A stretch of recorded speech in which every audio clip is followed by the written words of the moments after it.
Well, good evening, everybody. Welcome to the pre-show of the Intrepid radio program. We got a few minutes to kill here before we actually go live on the radio station. That's over at odysseyradio.com.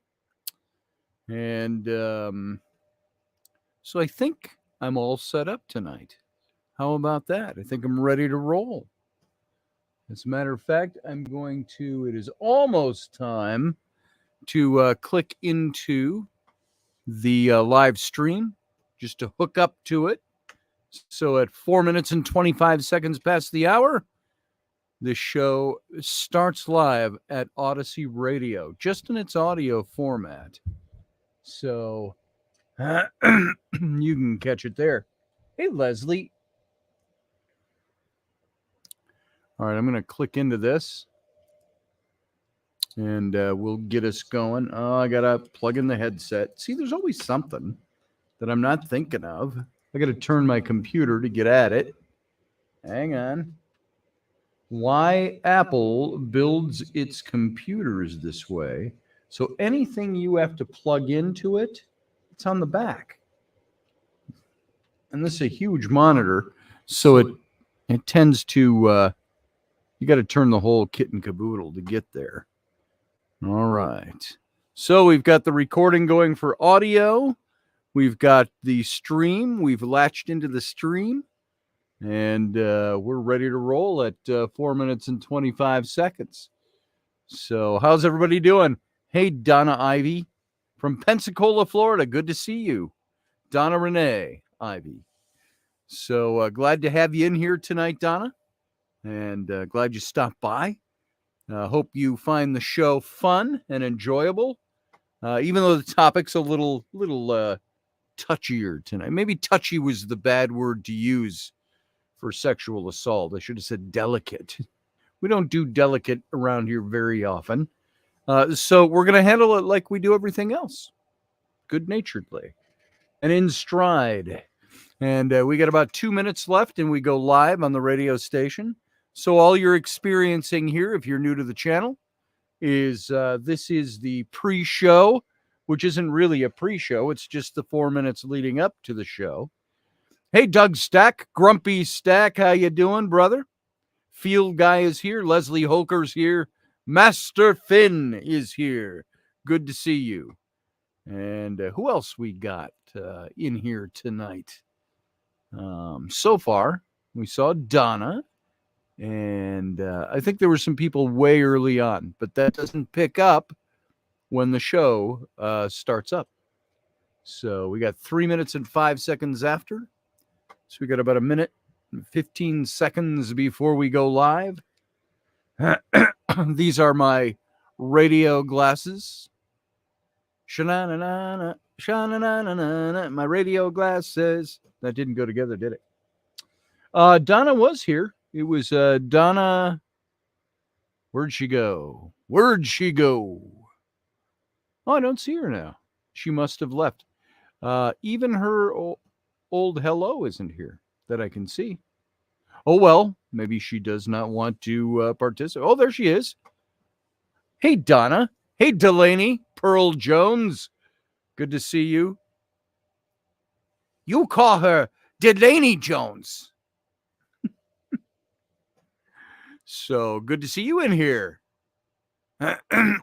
As people gather, and if you're here listening, you can join the chat room if you'd like to. All right, folks, here's what we're going to do. I got a few seconds, 15 seconds, and we go live. I'm going to go dark, but we'll be back right after the show starts. Sit.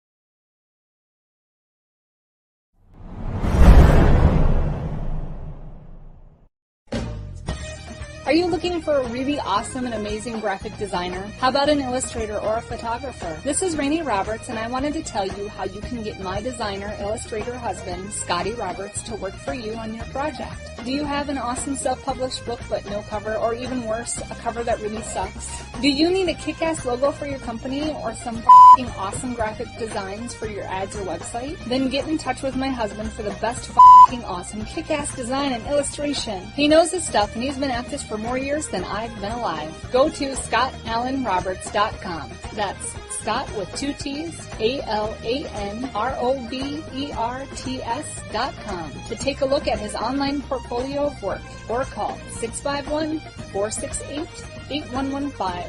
Now go out and kick some ass with some kick-ass graphic design. Hire my dad so he can take me to Disneyland.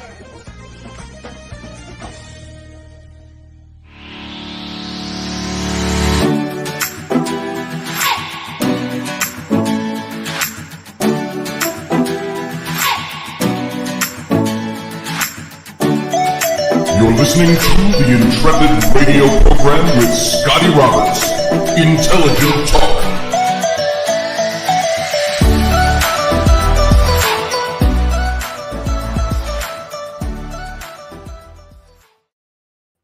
You know, when I was a kid, we always got the holidays off in school, grade school.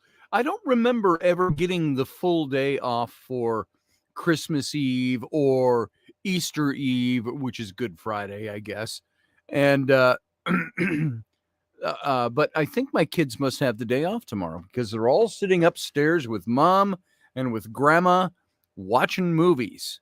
So hopefully we won't have the wonderful, beautiful, heart-touching, familial interruptions tonight by my screaming children. And by the way, if you didn't know this already, I'm Scotty Roberts. I'm your host here on the Intrepid radio program, right here on Odyssey Radio. And that's Odyssey is ODYSY radio.com. Go on over to Odyssey Radio. Check out the lineup of all the shows. You can hear this show tonight, tomorrow, rebroadcast at 9 a.m. And I don't think they rebroadcasted at other times through the day, but the archives are always there. Probably over the weekend, too, the Easter weekend. I think tomorrow night we might do some homage to the Easter holiday and the origins of it, and, of course, the Christian origins of it.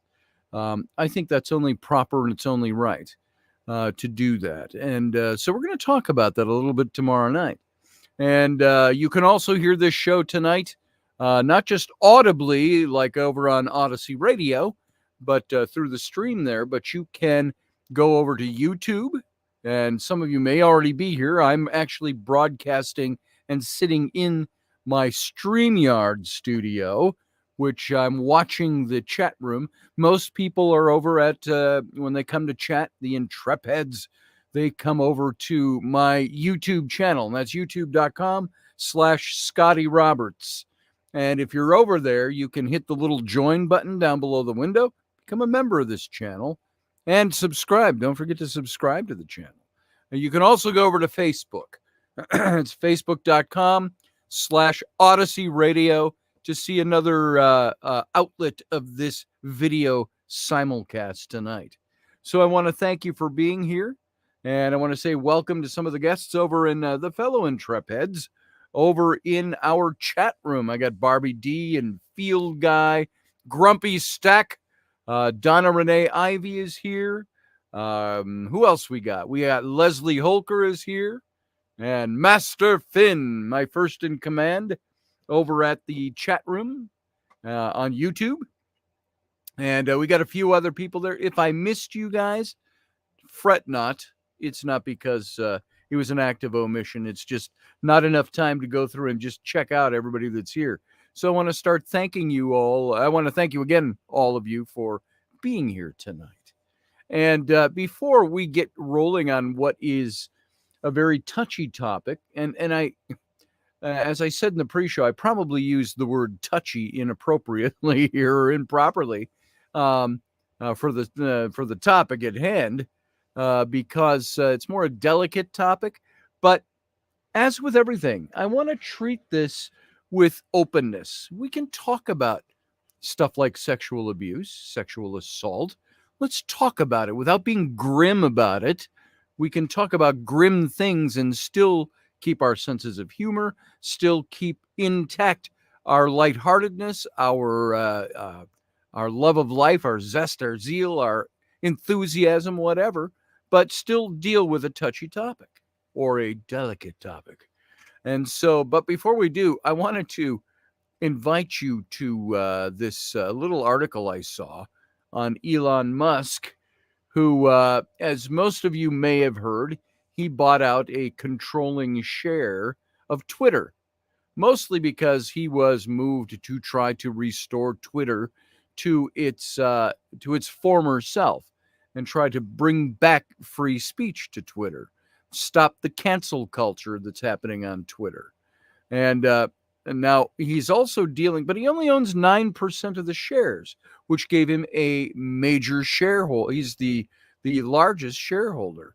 But he also found some competition with the Saudi prince of all people. Did you know this? Elon Musk fired back at the Saudi prince with a massive Twitter stake after takeover offer is rejected.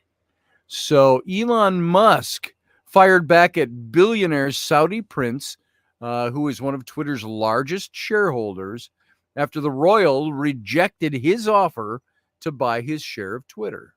Prince Al-Walid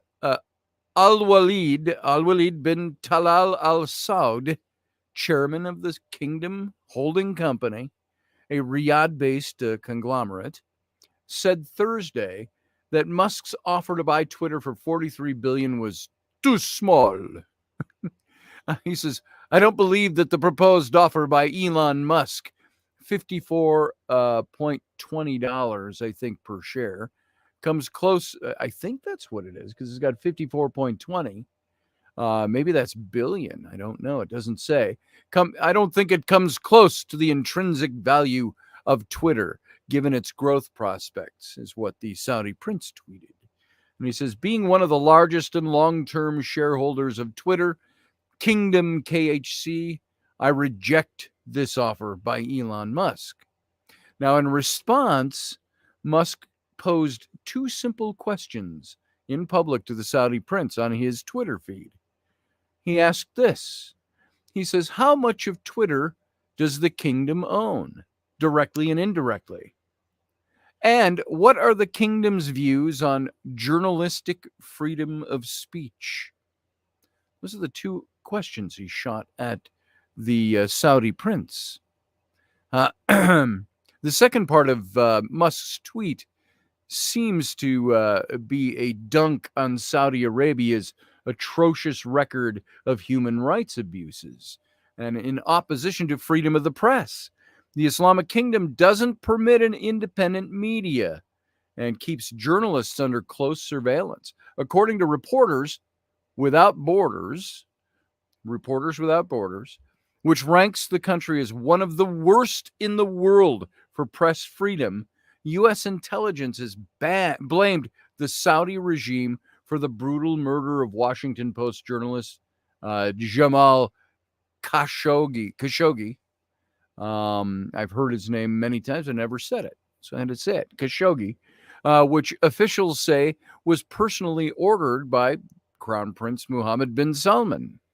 Now, as for the question, Kingdom Holding purchased a $300 million stake in Twitter in 2011, so 11 years ago, before the social media outlet went public.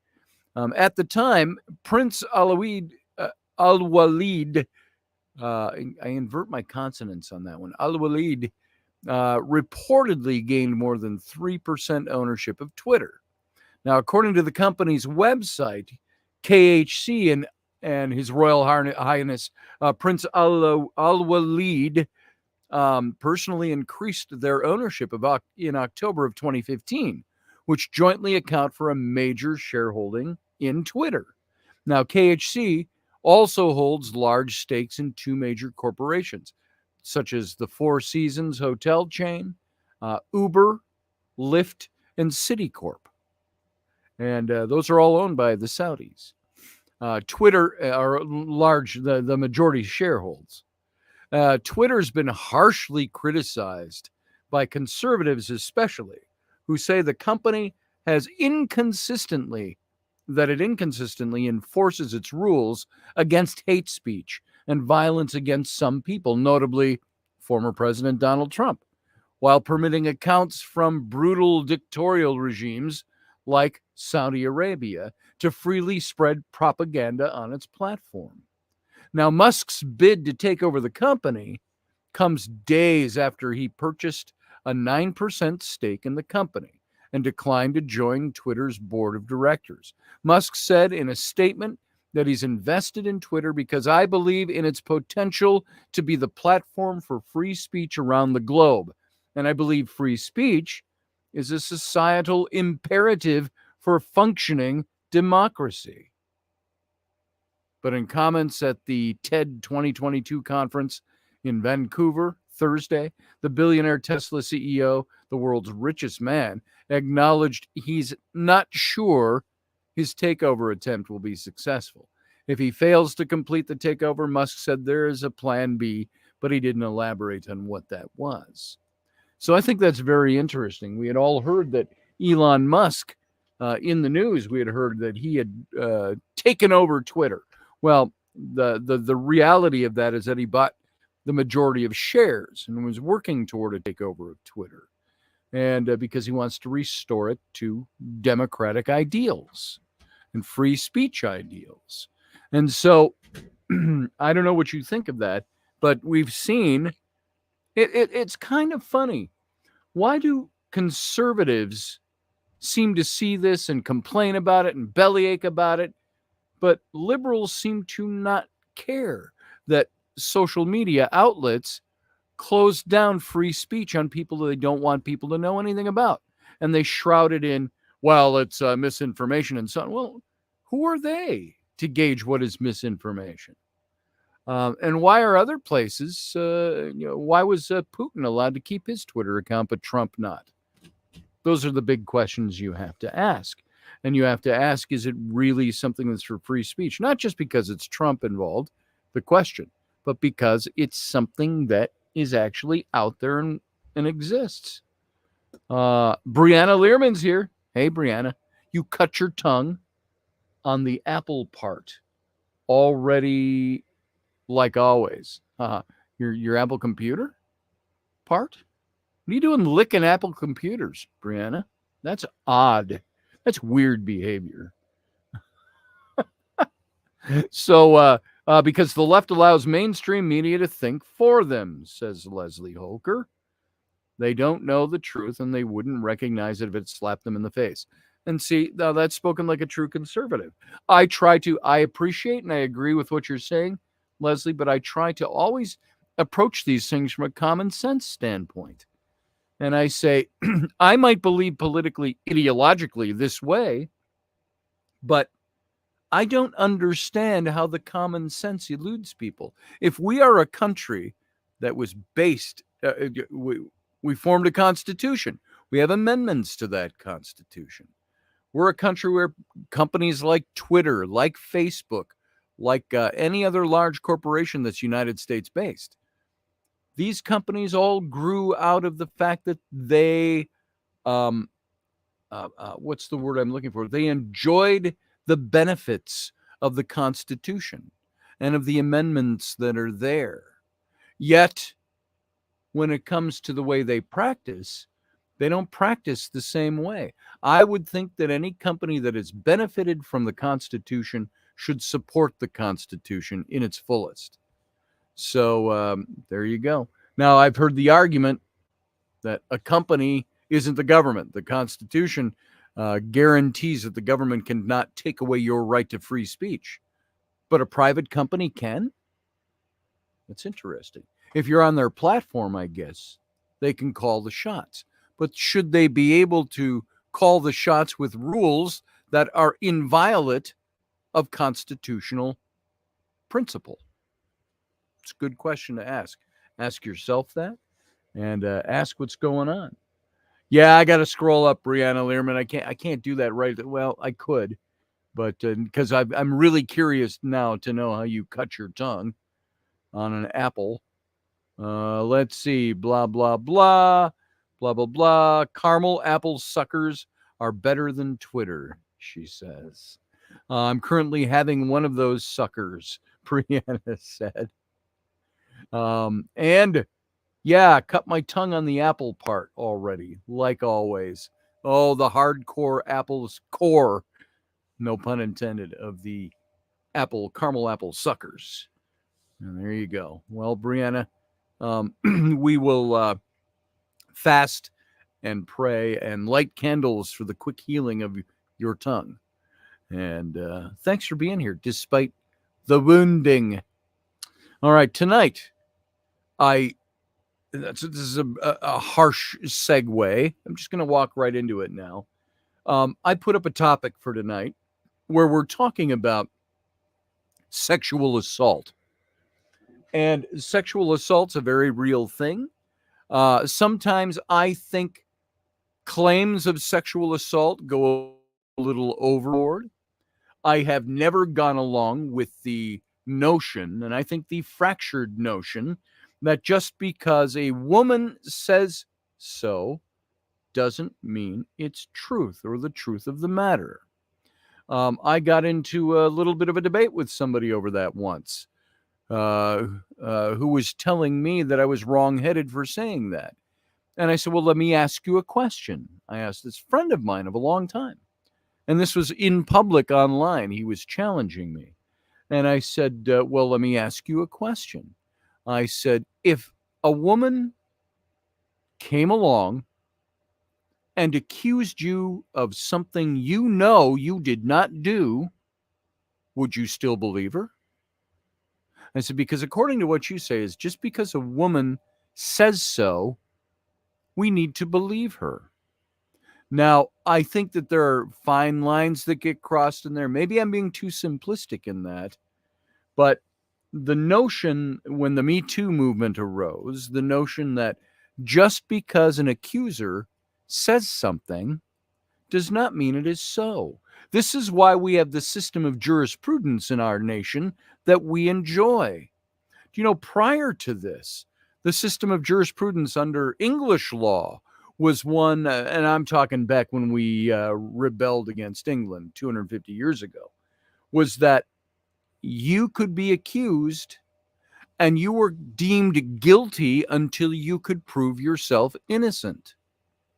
Which is, didn't we see that in like the Kavanaugh hearings?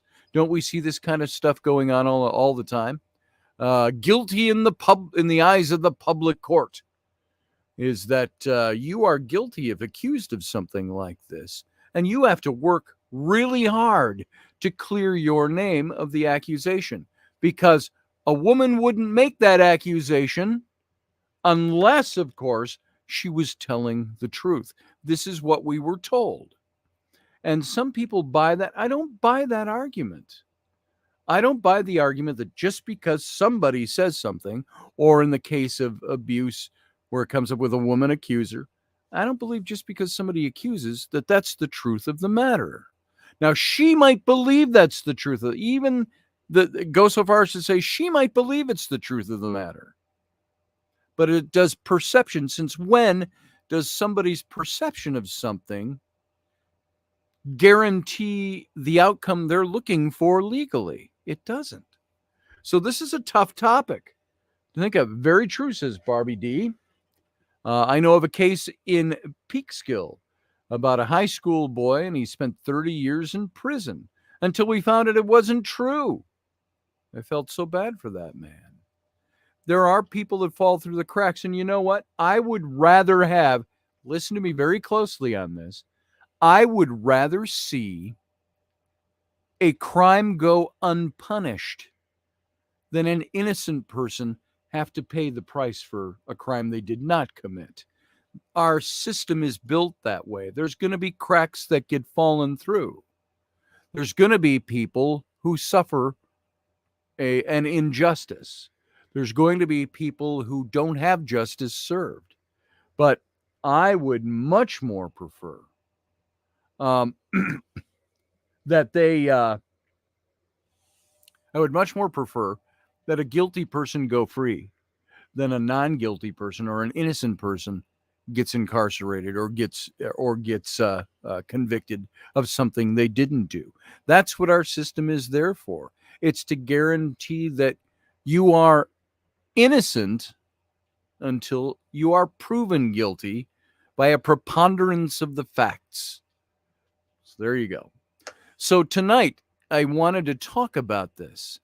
The first thing I want to hit on this, though, is the 1 in 6 statistic. Are you aware of this? It's hard to believe, but there's strong scientific evidence for this. At least 1 in 6 men have been sexually abused or assaulted. Now, you have to admit, when we think of sexual assault, we think of a woman, because women are predominantly the ones who are sexually abused. We don't always think of men in these cases.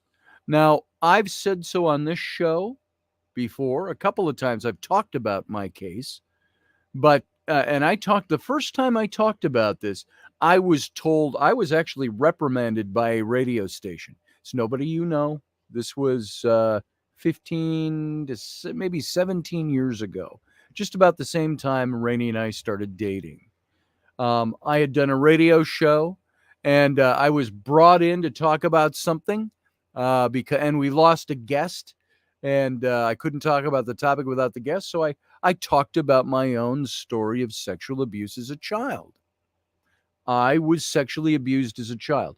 Now, the owner of the station was ready to fire me on the spot after he heard that show. She said, "Men don't talk about this stuff.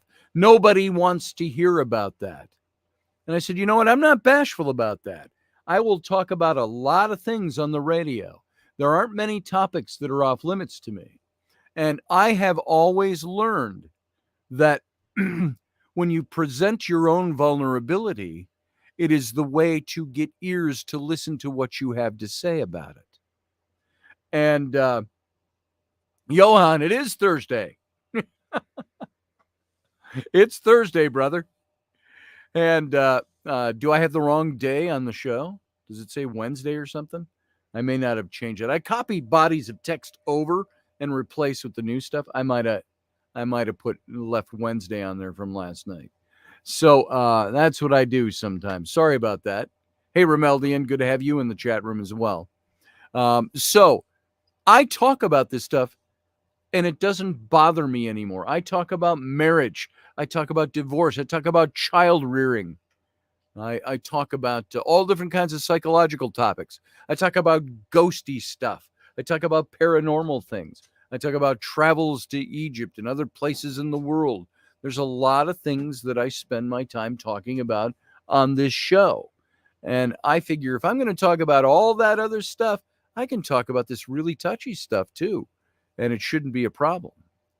And so in this case, I wanted to talk about this. Now, I've talked about it before. I've said, "Oh, is Brianna leaving already? Did that cut on your tongue? You're sleep deprived for 2 weeks. Good night." I've been sleep deprived too. I slept 3 hours and 37 minutes, I think it was last night, according to my what do they call these things? Fitbit. Man, see, that's why I have my brain farts. My brain's tired all the time. So good night, Brianna. Not chiding. I'm just having fun with you. Hope your tongue heals. And so my Fitbit, and I get very little sleep. Sometimes I try to sleep a little bit every day in the afternoon. Is that because I'm just getting old and I need a nap? I'm open about that. I'll talk about getting old. I'm not elderly by any means, but as we all know, and I've talked about this before, but my body doesn't let me sleep. My brain doesn't let me sleep. It wakes me up after 3 or 4 hours. And by the time afternoon hits, there's times I'm sitting at this computer and I just nod off. And I look over at Rainey on her side of the studio and I go, "I got to go lay down. I got nothing left. I got to catch up." And so I don't wear my Fitbit to bed. She says, "I've read articles about them burning you in your sleep." It's never burned me. I keep it on so I can track my sleeping habits. And it shows me when I wake up, when I'm half asleep, when I'm blah, blah, blah. I've showed that on the show here.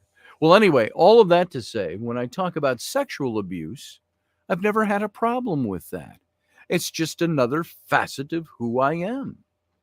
It's another thing that formed who I am. I sometimes wonder, what kind of person would I be? Would I be the same exact person I am now if I hadn't gone through that? Because the sexual abuse when I was 5 years old, that formed certain protective coping mechanisms in my brain. Modes of operation come out of that I didn't even realize existed until I was in my 30s, and went to counseling for that stuff, therapy, I guess you'd say, and learned some stuff about it. And so would I be a different person if that had never happened to me? Would my coping mechanisms have made me a stronger person? Have they made me a more controlling person?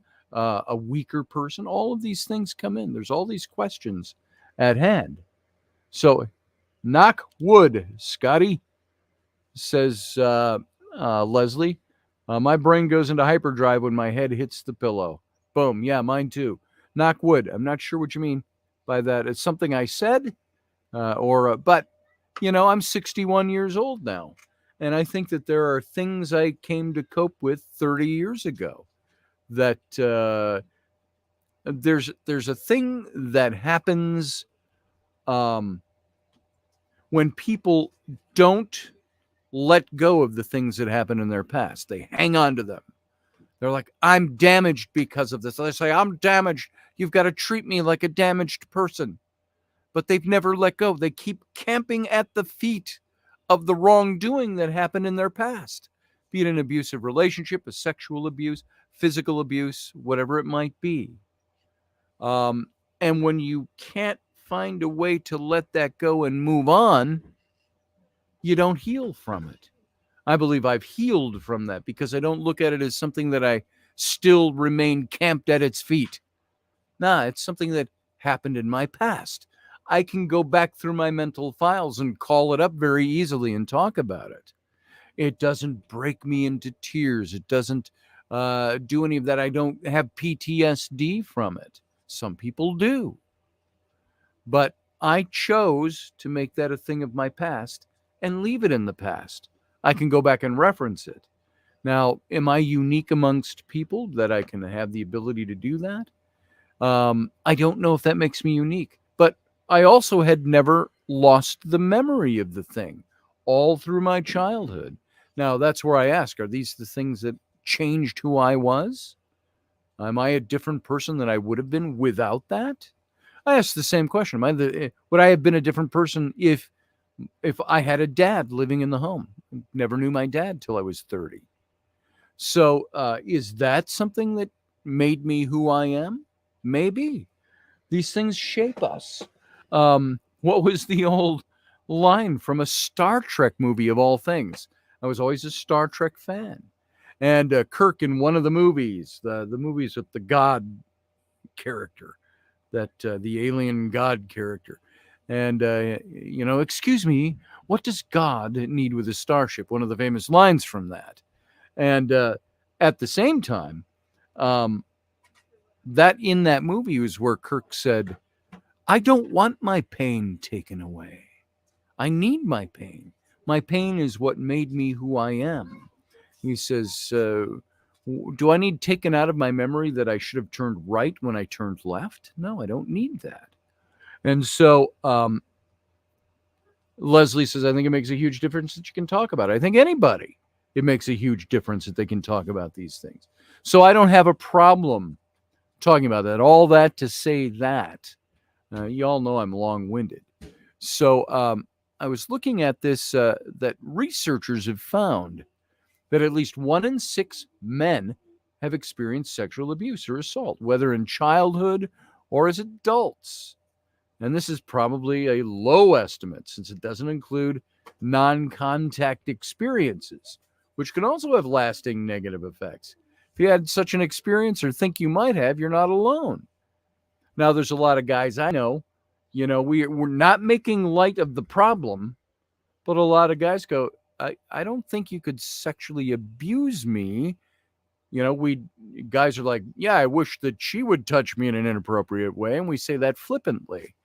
But, guys, I guess, according to the scientific research, have suffered this too. And if you wonder whether such an experience can be connected to some difficulties or challenges in your life now, you're not alone. Whoever you are, maybe you're thinking something like 1 in 6. Come on. How can that be? Or even that can't be true. 1 in 6 men? What's the percentage point on that? I don't do percentages. That's roughly 17 or 18% of men. So whoever you are, this is a thing that I can say you're not alone in thinking that. Those are common responses to this statistic, which many people find really hard to believe, including men who've even had experiences like this themselves. And so it's hard to believe, yet there's strong scientific evidence. Take note of these things.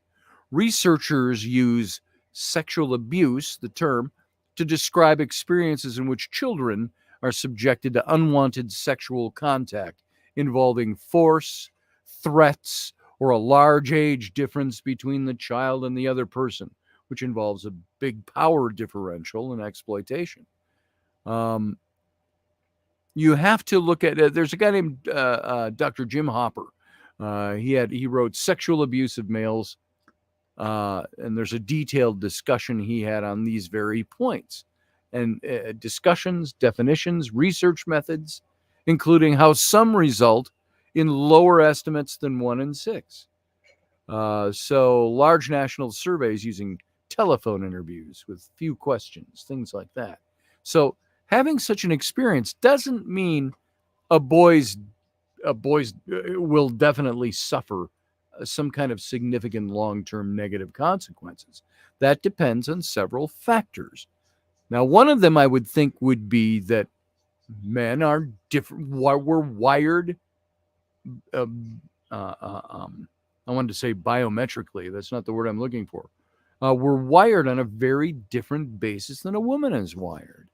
So these things will affect us differently. You see how men compartmentalize more than a woman can compartmentalize. Now, these are generalities we've talked about. And I don't shy away from saying men are different than women. There are two sexes. That's my opinion. That's my opinion based on science. Medical science, not political science. Medical science. There's two sexes. And so you can think you're a car all you want by standing in your garage. It doesn't make you a car. So all of that aside, this isn't a discussion about that. There are things that are different between men and women. Maybe that's why men see this differently or they respond to it differently. The long-term consequences might be different. Now, that depends on several factors, including how many times it happened, how long it went on, who else was involved, whether the boy told anyone, and if so, the response he received. Now, in my case, my older brother suffered the same thing I did with the same person, male babysitter. When I was 5, he was 6.5. And I see our responses in life in general are different. I tend to be a very different person than my brother is. What did my brother do? I think he responded by going into the machismo, the all-male factor thing, fighting, and when he talks to you, he always does this with his voice. He's got to project it. It's my brother. My brother's an asshole. But that's who my brother is. And he's developed this male asshole thing. And he's, 9 or 10 times over now, a black belt. He's an instructor in martial arts. He went into the Marine Corps when he was 17. I went into Bible school and seminary. Those are the two different ways we coped with our things. Those were the outcomes they had. Romeldian says, later, everyone, going to bed. Can't focus. Good night. My brother is 2, says Leslie Holker. Now, the research tells us this. Here's the research that's out there. A 2005 study conducted by the U.S. Centers for Disease and Control on San Diego Kaiser Permanente HMO members, blah, blah, blah, reported that 16% of males were sexually abused by the age of 18.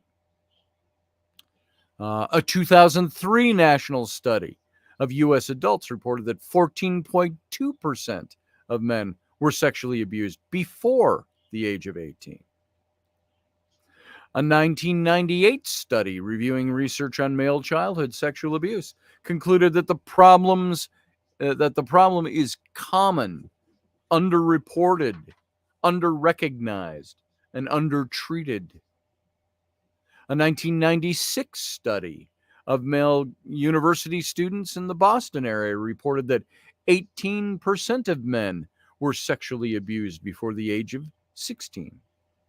A 1990 national study of U.S. adults reported that 16% of men were sexually abused before the age of 18. So why these statistics are probably underestimates? Because males who have had such experiences are less likely to disclose them than females. That's a fact. I hate to say it. It's a fact that exists. Only 16% of men with documented histories of sexual abuse by social service agencies, which means it was very serious, considered themselves to have been sexually abused, compared to 64% of women with documented histories in the same study. And I'm not citing all the studies. I got footnotes here. Take up more time citing the studies and just getting through the material. So men who've had such experiences are at much greater risk than those who haven't for serious mental health problems, including symptoms of post-traumatic stress disorder and depression, alcoholism and drug abuse, suicidal thoughts and suicide attempts, problems in intimate relationships, underachievement at school and at work later on in life. And when I say that men are more unlikely to report these things, look at what men are like. Look what we're made of. Hey, Philip Blair and Iowa X, good to see you. Look what guys are made of. We don't really want to tell people that we were sexually abused or abused in some way. You know, men are wired to, on a, what's the word I'm looking for? Not a biological level, damn it, what's the word? We're wired on a psychological level, a biological level, there's another word that's escaping me right now. We're wired in that way to be conquerors, if you will, to be the hunter-gatherers, to be the guys that, you know, we go out and we conquer the world, not get conquered by something else. Thank you. That was my wife off camera, giving me something to say thank you for. And so this is why men don't report this stuff. They don't talk about it. It's not something they want to talk about. Sociological, no, there's another word. Not sociological, Donna. What is it when we talk about the innate wiring of a person? What is that word? It's a word like psychological, like sociological, like, I can't think of the word for some reason. I haven't said it for a while. And I can't think of what it was. But it doesn't matter. You get it. It's not as simple as intellectual or something. We're wired on a such and such level. It'll come to me. Not neurological. It's the psycho something level that I can't think of. And I can't think of the word, because I would say we're wired psychologically, but this is different. We're wired. It's like a word that encompasses biological, psychological, all of that. We're wired on and the word's right there, and I can't figure it out. Anyway, so we move on from it. So in summary, the 1 in 6 statistic is supported by solid scientific research. including a study conducted by the U.S. Centers for Disease Control. We don't always think a lot of them these days, but there were studies that were conducted. And it's likely an underestimate of the actual prevalence. And furthermore, this widespread problem contributes to mental health, personal and work difficulties of many men. Yet few people are aware that there are just as many men who experience sexual abuse as children as there are who develop prostate cancer. The most common, I'm not saying they're linked, but just as many men as develop prostate cancer were sexually abused. The most common cancer among men is prostate cancer, and one of the leading causes of cancer, death among men. And few know that the 21 million men with histories of childhood sexual abuse are more than 4 times the number of men with heart disease, which I have, and the leading cause of death among men. So consider helping to educate others by directing them to places where they can read about this and talk about this. And all these studies, by the way, I have listed here. I've got 10 different studies listed here. And I'm not going to read through them because that'll just suck our time away. And so there's many more studies than I've got listed than the ones that are referencing the ones. Hey, whoa. What? Step back over here. What was that? I took my bra off. I'm going to bed. Oh, that's not what it looked like from here. Yeah, well, it did. Hello. Oh, sorry, folks, for that familial interlude with my wife, who traipsed by and got my attention. There you go. All right. Hey, Dave Potter. Good to see you. Dave, what's the word I'm looking for? Not, we are what men? What? The bird is the word, said Rainey. She's my right hand. And it's a word for psychological. And I can't think of what it is. Hey, Susie Q. It's the way we're wired, Dave. The way men and women are wired differently on a such and such level. And I can't think of the word. Okay, it's just bugging me. That's all. Don't worry about it. All right, we got about 9 minutes left to this show, and there's a little more material I wanted to talk about. In relation to this, the 1 in 6 men that are sexually abused, and the women we know of that are sexually abused, which is a much greater percentage,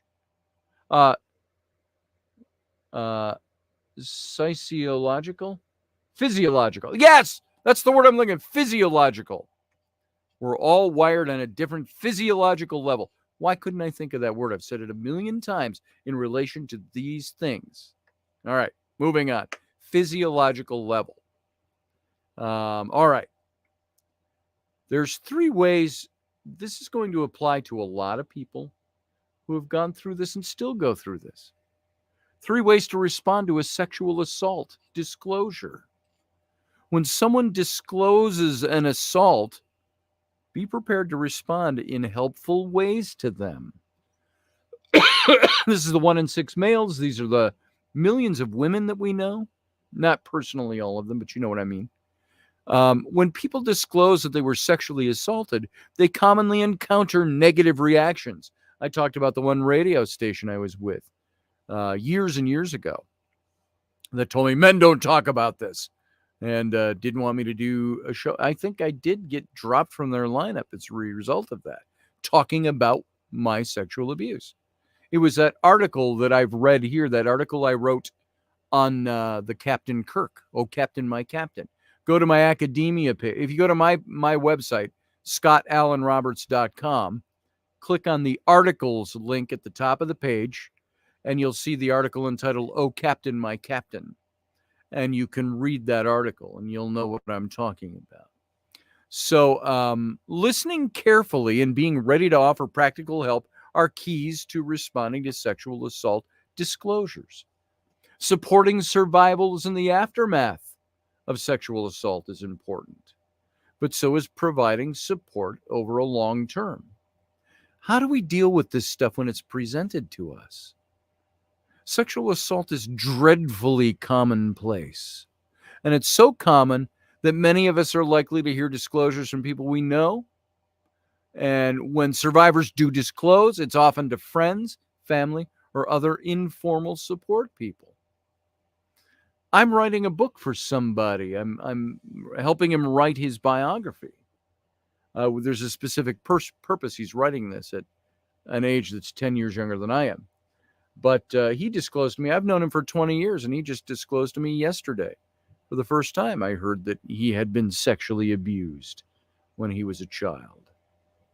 And so sometimes we know people that we've known them for years and we've never known that they've had this kind of thing that's gone on in them. So, Captain Kirk got drunk and played horsey with Spock, says Field Guy. That one's a stretch, brother, but thank you for that.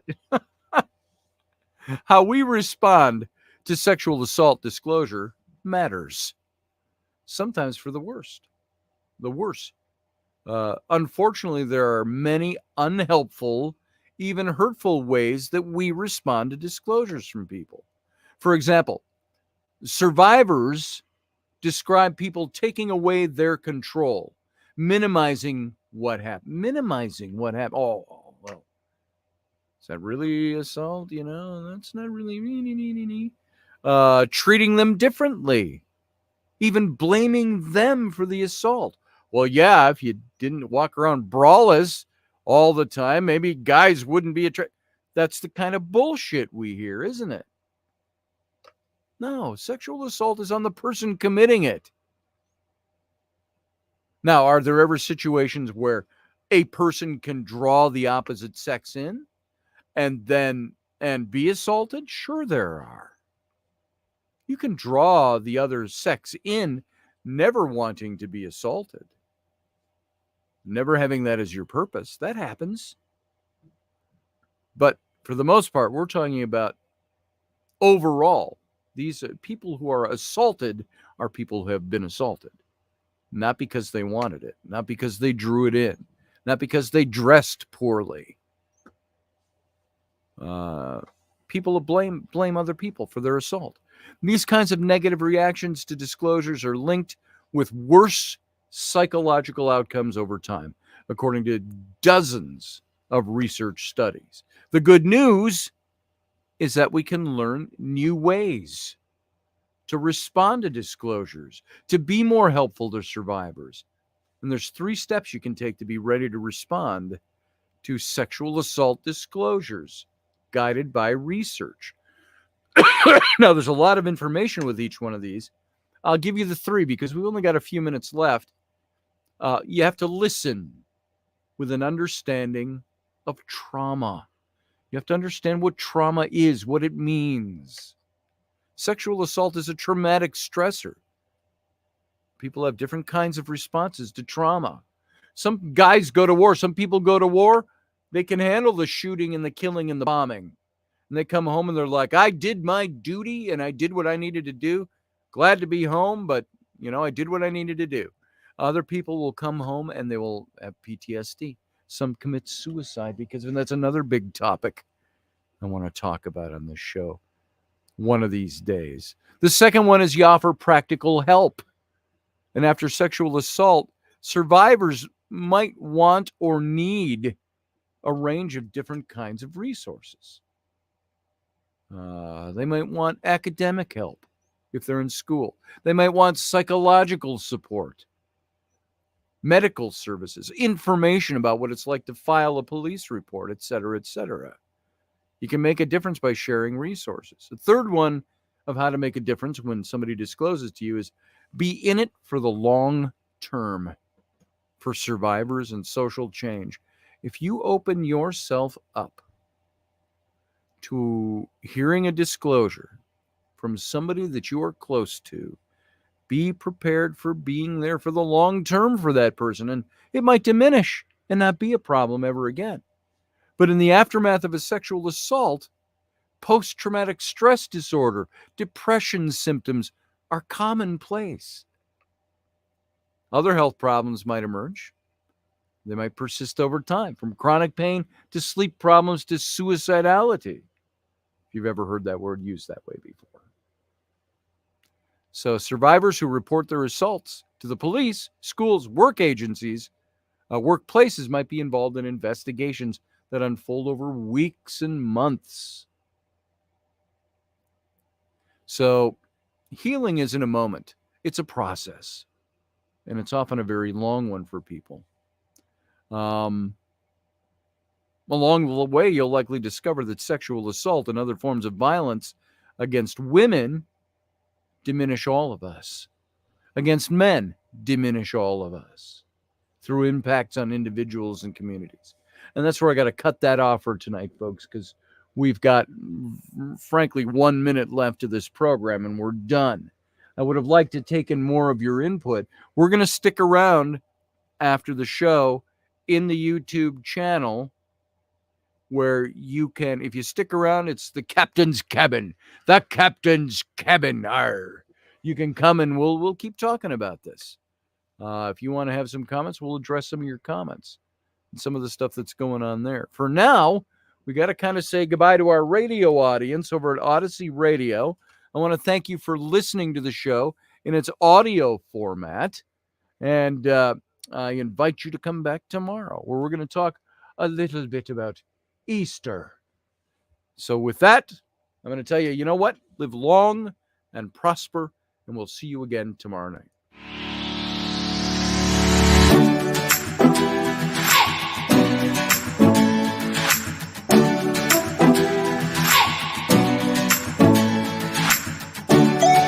You're listening to the Intrepid radio program with Scotty Roberts. Intelligent Talk.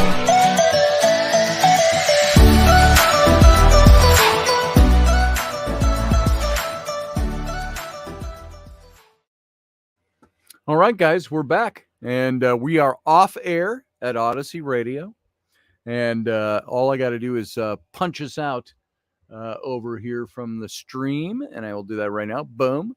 Okay, we're punched out on the stream, which means I can take my headset off, and let's get back into the chat room here.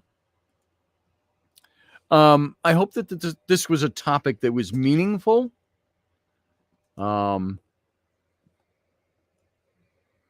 I think we should go back to shell shock. PTSD is too wide a net. Yeah, maybe so. Shell shock for people in battle, especially. So, yeah. I'm going to take a drink.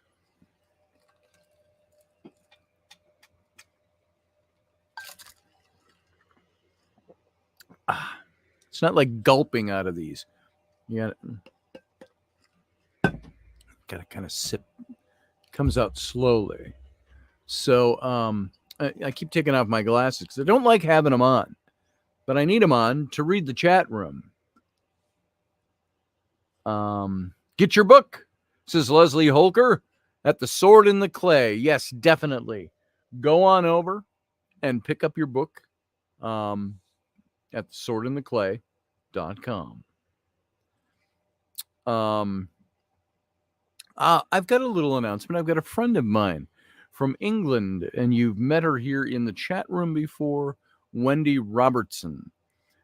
She is a psychic medium. She has also been a counselor for crisis cases. I can't speak to exactly what she did in her counseling, but she's been a good friend of mine since right at the same time I met Rainey, or just before. Wendy and I have never met face to face. She's over in England. I'm here, but we've been friends online for a long time. She was in here the other night. We're going to do a show.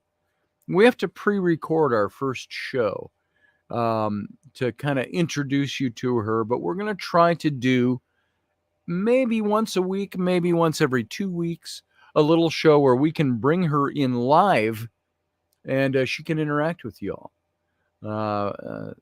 English psychic, the English psychic. So that's coming up in our near future. Let's see what else we got. Philip Blair says double or triple. I don't know what that's reference to.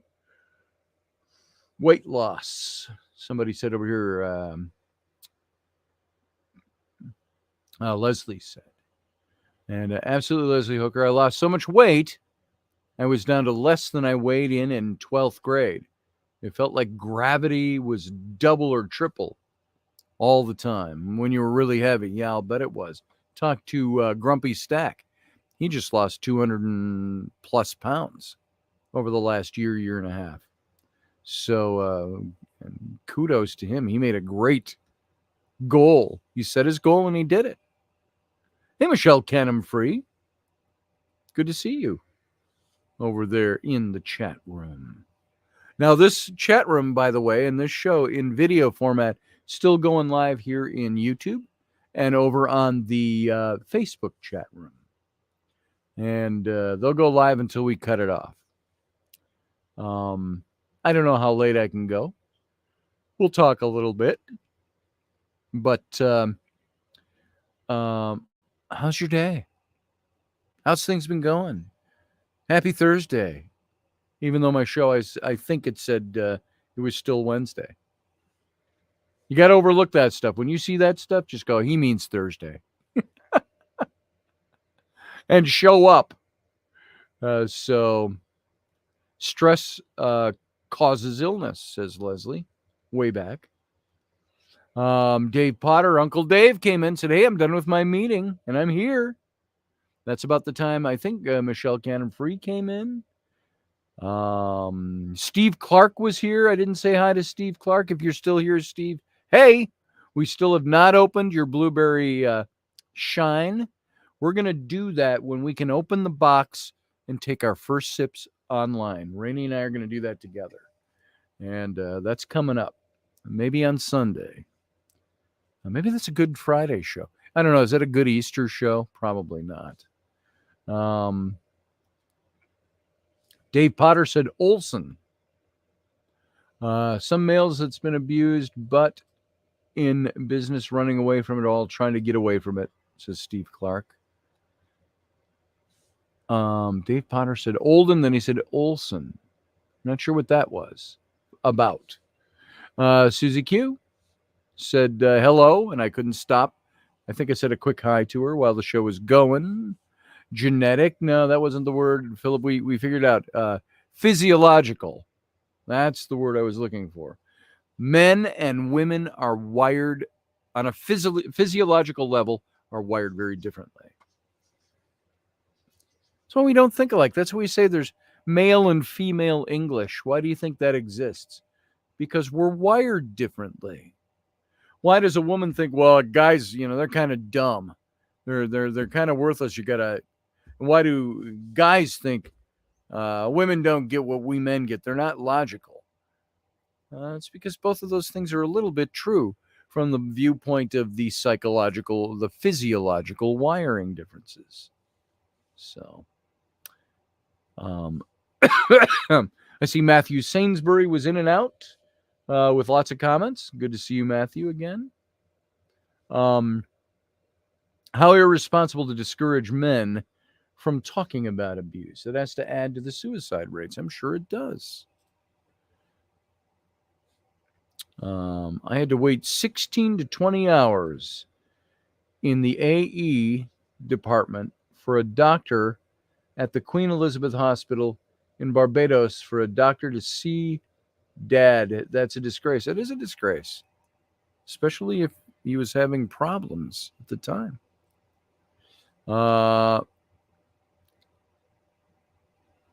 Iowa X says one of the worst parts about being a grown-up is hearing these stories from most women you have relationships with. Yeah.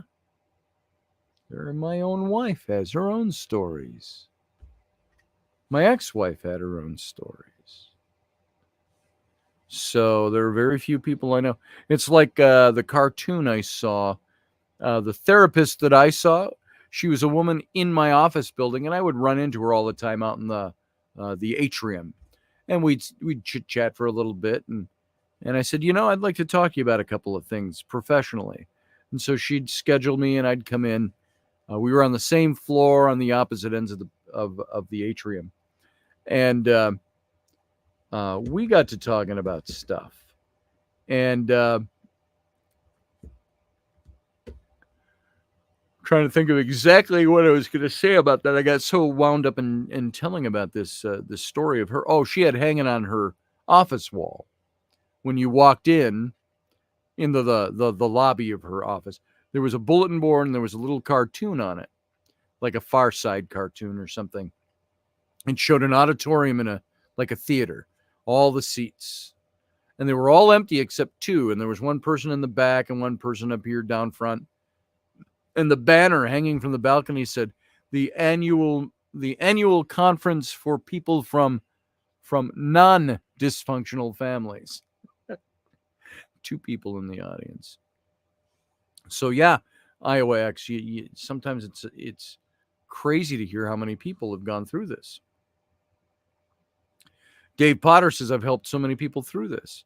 And, the same thing you get, though, in some of the circles that Dave and I have hung in. They're theater circles, actors. There's a lot of drama. And sometimes you have to sit back as an intelligent human being and say, I need to decipher what is the truth in this story and what's the drama.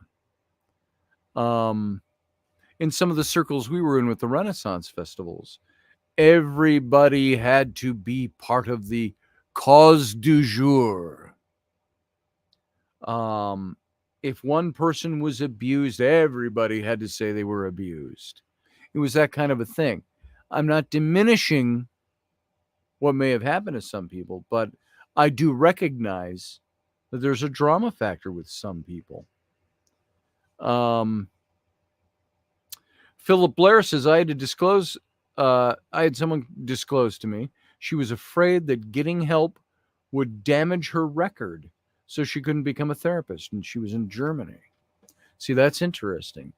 There are some people who won't, because of some of the laws. This is a roundabout way of looking at the same thing, but there are laws that they try to write around the Second Amendment that say if you have to take certain drugs, or you were medicated for PTSD, or you were medicated for stress or depression or whatever it is, you can be put on a list that says you are no longer able to fully experience your Second Amendment rights. You can't buy a gun. You can't. Now, maybe there are some people that are on medications that shouldn't have guns, but this is one that says even in your past, if you were on, say, Prozac 30 years ago, and you got off of it 27 years ago, this could still have an effect. So there are people who do avoid, according to what Philip Blair just said, they avoid wanting to make things known or to have it treated for fear that it's going to affect them in some negative way further down the road. What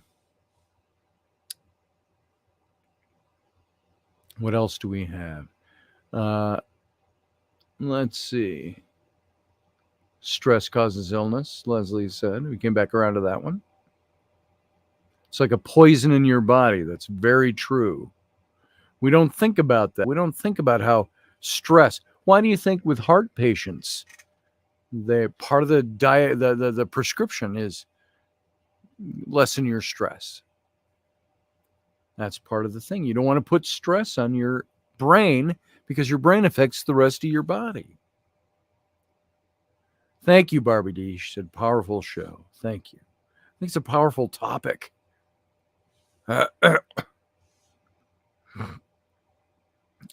Steve Clark said, Philip, I've been there also. I had a doctor that didn't believe in PTSD or intermittent explosive disorder either. I don't even know what that is. I can piece it together with the words, but I've never heard of that, a particular definition for that. Then Scott Allen came in and said, live long and prosper. Live long and prosper, Scott Allen. Let's see. Matthew said, I enjoyed Sarah yesterday. I find she was nice and very informative on the unexplained.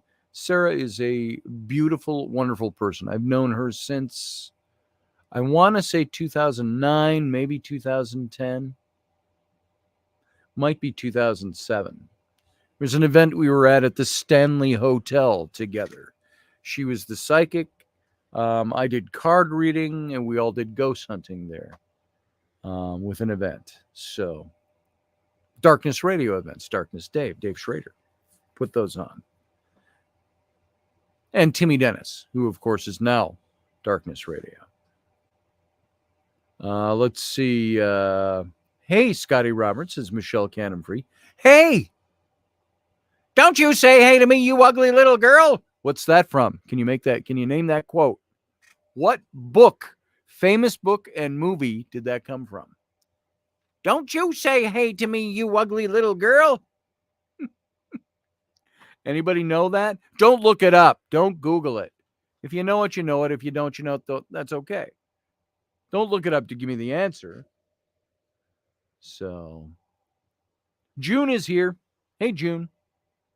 I saw your name being thrown about here somewhere.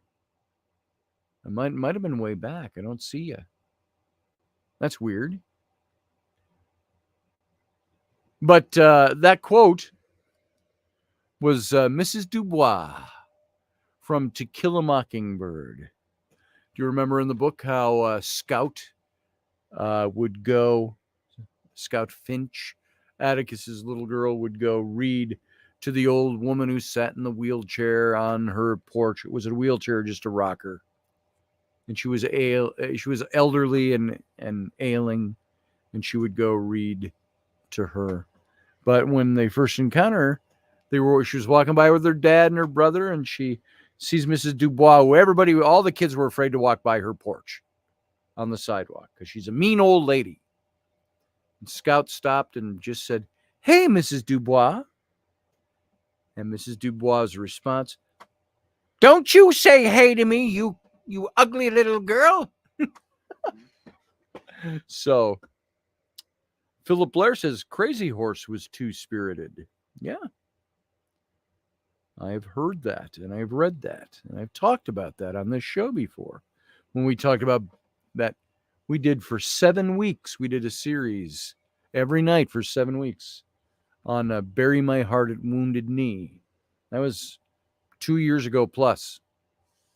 So 2.5, I think it was 2 years ago in September, last September. So that was a good series of shows. That was when you get to look into the history of your country and uncover some things we didn't do everything right. We're still the best damn place to be on earth, but we didn't do everything right in our history. So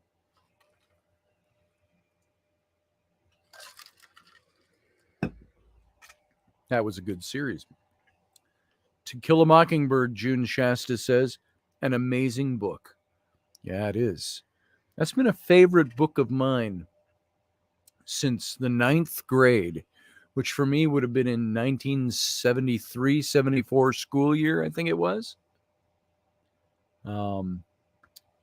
Our lit teacher, Eileen, I can't remember her last name, but she read the book to us in class, 9th graders. And we thought, this is weird, the teacher's reading the book.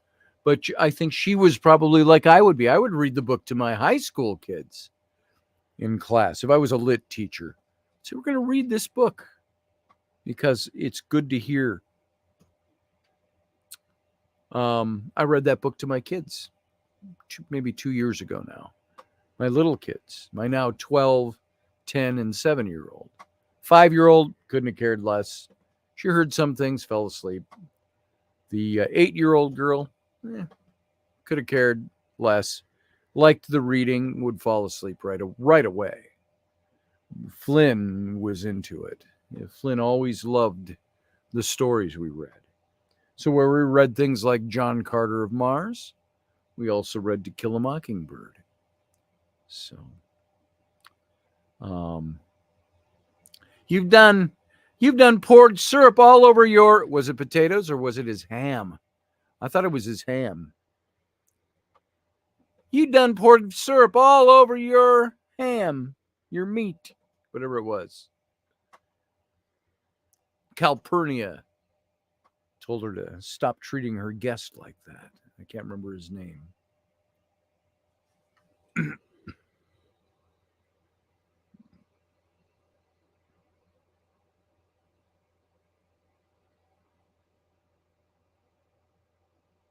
Yeah, Matthew Sainsbury, Crazy Horse did have that vision that he could not be killed by the bullets. And he survived the Little Bighorn without a wound. Yeah, Ham, June. Matthew says, Crazy Horse. Don't know how we got on Crazy Horse, but Crazy Horse was able, before Custer's defeat, to protect the Lakota. His famous saying was, "One doesn't sell the land that one walks on." That was one of his famous sayings, yeah. Attributed to him, at least. What about Canada, asked Philip Blair. Don't forget Canada. They won't speak up. They're too polite. Maybe so. Yeah, no country is without its sins of the past. So I love the movie The Patriot, Mel Gibson's movie, if you've never seen it, where he plays a father, during the outbreak of the American Revolution. And he had fought in his past in the French and Indian War. And the movie starts with the camera doing a slow pan over the top of what would be his chest that has his old red coat, his a tomahawk, his guns. And what was the voiceover he said at the very beginning of that movie, before the credits were coming up, or as the credits were coming up? You hear Mel Gibson's voice, and this isn't visited till far, far into the movie. He said something like about his sins, the sins of his past, have revisited him, and they're more than he can bear. That was a pretty powerful movie, I thought.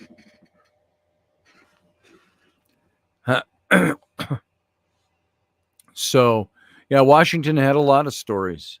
Matthew Sainsbury, a lot of stories from the French and Indian War. So we talked about George Washington a couple of years ago. I think over a couple of nights, talked about some of his experiences in the forming the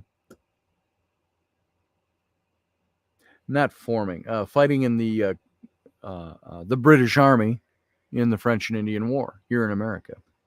So, and Dave, speaking of all of that, I need to get back over to the lodge in St. Louis Park. I still have stuff there from the last Paradigm Symposium we did there, which was in 2016. I've got a box sitting. I think that's where my red coat went. Dave and I were part of, as most of you know, the 42nd Highland Regiment. We reenacted the French and Indian War and a company during the French and Indian War. And I had that red coat at the event for some reason. And I've got that and all my banners from that event, the big 12-foot long banners and things that we had done up, I think are all still sitting.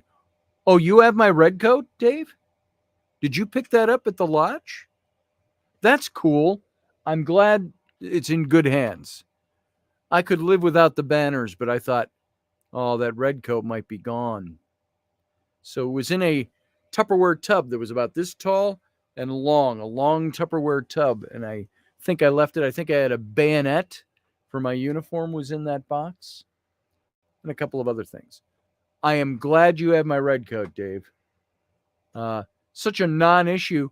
We haven't even thought to talk about that. I don't think Dave even knew. Either you didn't know it was mine or we just haven't talked about it. Oh, you loaned it to me for a film. It's been on my costume rack ever since. Is it the Mach 1 red coat or is it the Matter Red coat? Was it the Scarlet or the did I loan you the old one? Or did I loan you my new one, my new Matter Red one that Rainey made for me?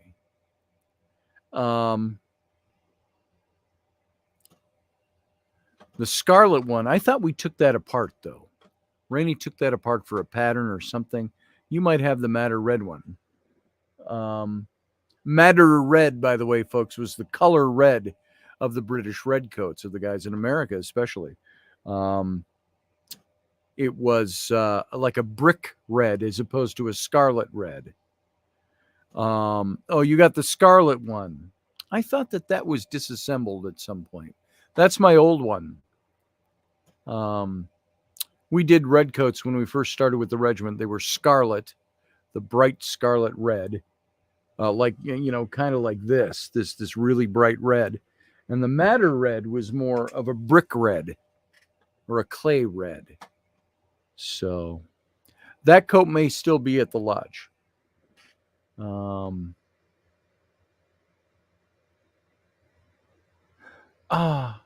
Michelle Canham Free says, Philip, you're correct about Crazy Horse. I remote viewed a majestic horse once, and the target was a head shot of Crazy Horse. That's interesting. I want to hear about that, Michelle. I want to hear your story on that. We need to talk because I want to hear that one. We can connect on Messenger or something, or phone call or whatever. I want to hear about that story. So, Dave says, I have the scarlet one and I took it apart and it's more or less back together. Cool. All right. Yeah, that's my original one, the really old one. As a matter of fact, I think I have. Here, folks, I'll show you something here. I'm going to share my screen for those of you who haven't seen this. Share screen. Boom. Share. We're going to go over here to, wait, Chrome has lost permission to capture your screen. I've already done this. Go to System Preferences, unlock the screen by selecting the lock. Check Google Chrome. If already checked, uncheck, then recheck it. That's interesting. Let me try this because I want to show you Dave and I in the regiment here. So if I go here and I go to my System Preferences, check Google Chrome, unlock the screen. Well, I'm in my System Preferences, but maybe it's in here. I go here. No, I go here. No, that's settings. My System Preferences. It doesn't tell me where to go in System Preferences. Let's find out. Shall we?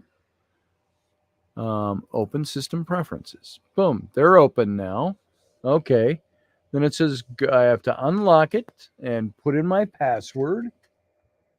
And I have to click on Google Chrome. It's clicked. It says, what did it say? Unclick it and then recheck it. Okay. Later. I'm not going to quit, but I'm going to recheck it. And I'll reboot later. And we'll see if that works. I might have to reboot before I can use it now. What a pain in the butt. I just did this last week when I was sharing. Didn't I share stuff with you on here last week? See if it lets me do it now. Click, share. Nope, it's not going to let me do it. It's going to make me restart Chrome to do it, in which case we'll lose the broadcast. So, you didn't know who had, curly hair? Yeah. Crazy Horse had curly hair. They think that he may have had French blood in him or something like that as well. That he may not have been 100% Lakota. And that it wasn't a secret at the time.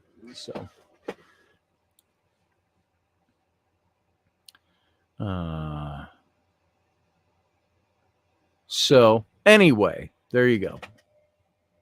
I'll show you pictures from the regiment some other time. Can't do it tonight because my computer is doing stupid things tonight. It's been doing that to me a lot lately. Hope there's not a deeper problem I don't know about.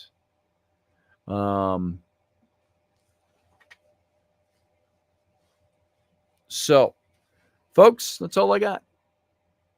It's 24 minutes since it seems like a lot longer. I'm going to call it quits a little early tonight. We're not going to go too much later. This is, after all, the captain's cabin, and we can... the captain's cabin. Arr. And all I need is a tricorn hat. Dave, do you have a tricorn hat anywhere? I need a good one. I want to get a good tricorn hat. Not that I have the rest of the costume to go with it, but tricorn hat would be nice. So, all right, everyone. Good to see you again. Good to spend a little extra time with you. And we'll be back tomorrow night. And so for now, once again, live long and prosper.